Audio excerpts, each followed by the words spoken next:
when we design a space, it's all about a concept, right? And the concept tells us what to do first. You know, sometimes the floor is like a platform where you play the whole functional layout. And so the floor could be a starting point because the floor could be a negotiation space about agility and identity. Sometimes it's just in a later point where we materialize the whole space, and it becomes a question of how does the space communicate with the user in terms of message, in terms of orientation, in terms of zoning. So it all depends on the project, really. It's really all up to the concept, you know, whether you have a focus on functional needs that might be very important if you work in a sensitive context.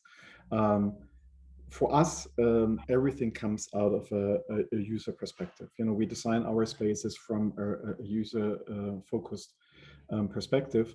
So it all boils down about creating a visual hierarchy, a customer journey, where you try to have all elements of a space, the surfaces all the way around, as much as the object in the space, choreographed in pursuing what you want to have the person trigger as an experience, without focusing on one specific storyline, but opening up to a very individual narration and a very individual perception. So there is no universal approach to that. There's only a context which tells you what to do.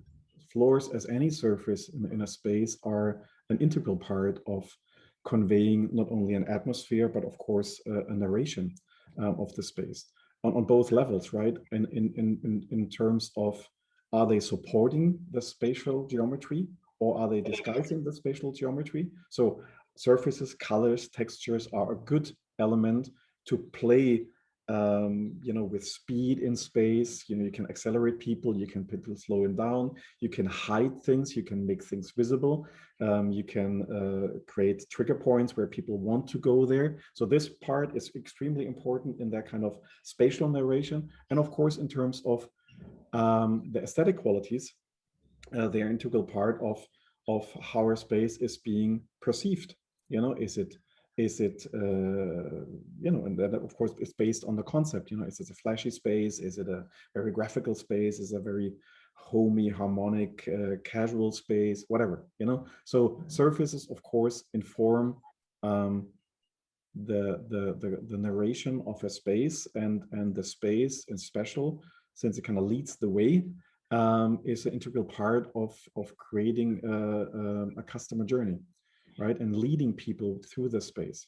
Surfaces and flooring especially are an integral part of how we perceive a space, right? So the functional needs go along with things we consciously or unconsciously feel when we use a space. You know, a soft floor is not only probably acoustically more absorbing, so it kind of gives you a feeling of comfort, but the touch is totally different. It slows you down if it's like a high pile carpet, for example, rather a hard flooring, right? So with these parameters, which not only are covering functional needs like easy to clean, maintain its hygienic values, you always kind of control how you perceive a space.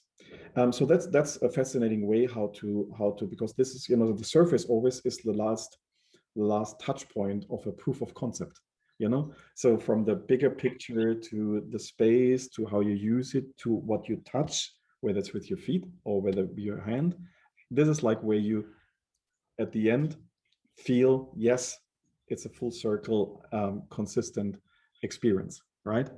On the other hand, of course, looking into workplace, for example, we have a quite interesting idea right now about the functional needs, not only in the performance of the surface itself, but in the question of how do we create spaces which are easy to adapt, are flexible, are modular, without having them look like it. Because nobody wants to feel like you're a little wheel in the big system. And so we want to enjoy the benefits of modularity and systemization. And at the other side, we don't want to be a part of that. And so this feeling about creating something which is extremely agile on one hand, and on the other hand, very personal, I think is a super interesting part of what we're doing right now in a lot of typologies, but mostly in workspace.